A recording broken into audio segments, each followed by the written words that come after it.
Okay, ang next na gagawin natin itong what do you call this? Parang channel ito na, na LED. Madalis mag-lobat, madaling madrain. So, tingnan natin. Ang alam ko, ang laman din ito, isang piraso lang din. So, meron pa tayong isang piraso na titira. Try na natin isalpak pa dito para magamit na rin natin sa pamatagal. Solar din pala ito. Yung solar yan. So, gagawa natin ng paraan. So, pag ang baklas ito, tanggal lang yung mga screws nandito na. So, pag tinanggal mo itong lens, yung ilaw, ito, tutungkabin mo lang ito. Kasi, hindi ka makakadal, may tornilyo sa likod. So, ito, natanggal na natin yung tornilyo rito. So, itabi natin ito. Ito yung sensor niya. So, yung sensor, aangat mo lang ito dahan-dahan, natanggal mo. So, magkakaroon ka na ng passageway sa likod para maluwagan mo na rin at natanggal yung battery. So, balikan natin mamaya yung pagkabit ng battery. Alright, this time naman, dalawang battery. Susubukan natin ipasok dito sa loob. Na nakita ko medyo maluwag yung loob niya. Dating isang battery lang na nasa loob na ito.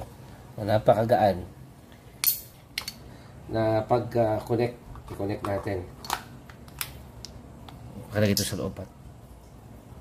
Dalawang battery para dito sa solar natin. So again, kailangan natin ito ng mga spot weld.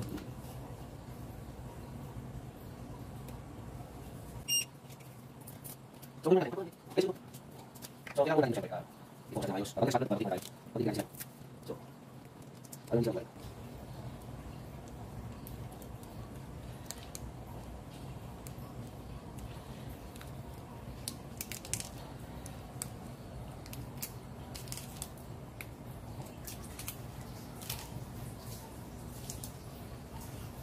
Alright, mamaya natin titipan ng pang final.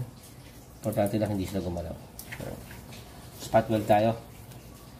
Pahawak, no?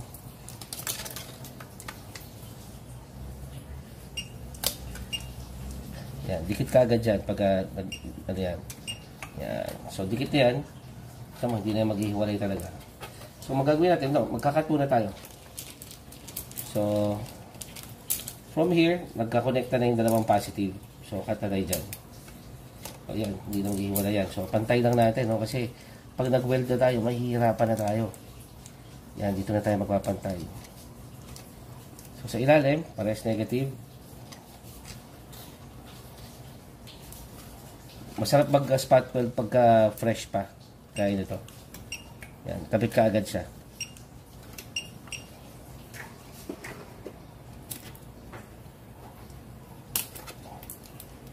Matibay na matibay yan. So, pwede ka dito ngayon mag-connect.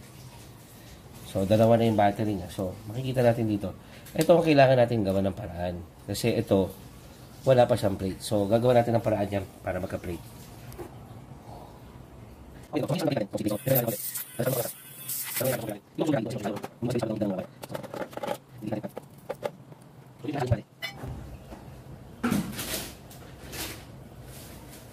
So, may kasamang ihip ng konti para dumikit.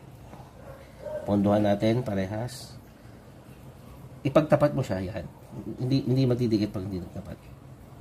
Hindi, itaas mo yung daliri mo ng konti doon para mag-isang yung hotdog.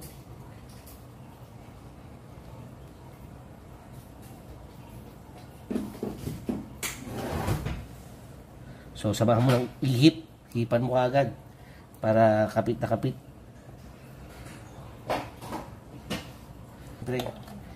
Dito, spot weld na tayo dito. Kasama yung positive. So, ito yung positive. Kailangan natin angat na yan.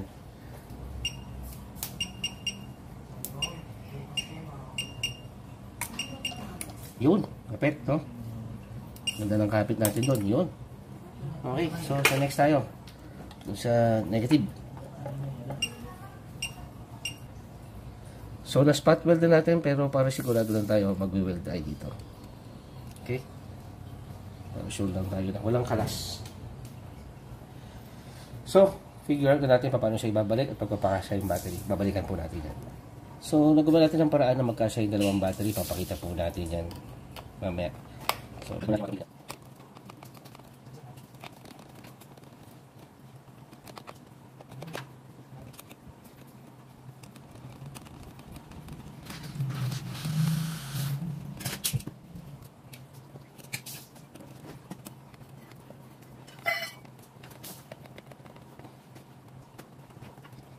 So, okay.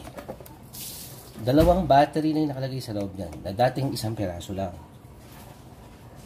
No?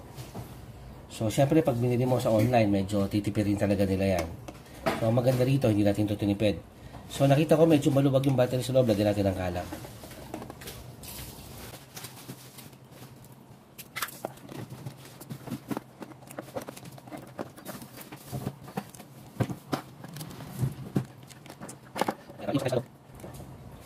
So, ito ngayon, babalik natin syempre yung kanyang sensor.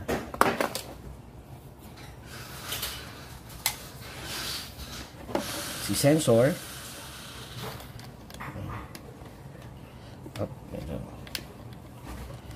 Yan.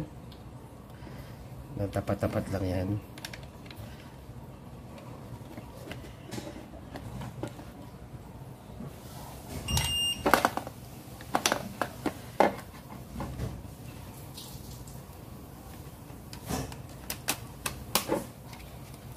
So, panahon na para syempre ilak natin to.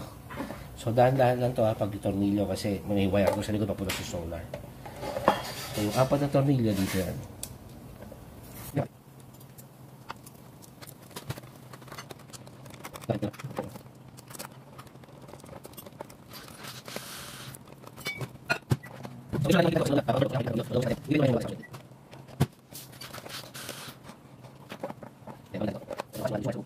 Kailangan walang makikitang wire. So,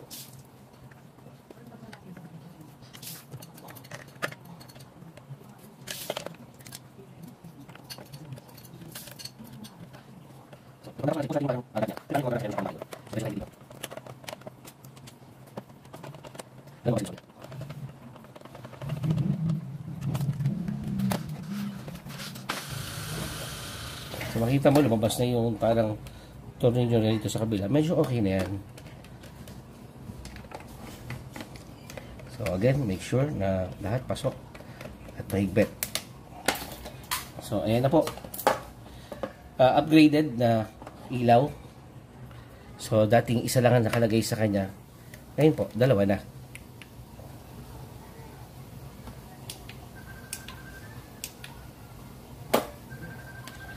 Solar po siya. Thank you for watching. Yung ating isang ilaw na ito. Itong isang ilaw na ito, kanina pa natin siya gamit, na napilitan natin ng lithium ion naman to, na hanggang ngayon po, hindi pa po siya nalulubat o nababawasan yung bar niya. Kasi po, mataas po yung mAh na nilagay natin dito. So, yung milliampere niya. So, wala po tayong magiging problema. So, ito naman po, upgraded lang po. Ginawa po nating dalawa po yung battery niya sa loob, na mas mataas na po siya ngayon. Madodoble lang po natin yung capacity ng life niya, ng life ng battery pag full charge siya. So, expect din po natin na pag binabad natin ito sa arawan, medyo mas matagal siya mag-charge kasi dalawa na yung isa-charge niya. Yun lang po. Thank you so much. So, i-test natin ulit para makita natin na okay po yung ginawa natin.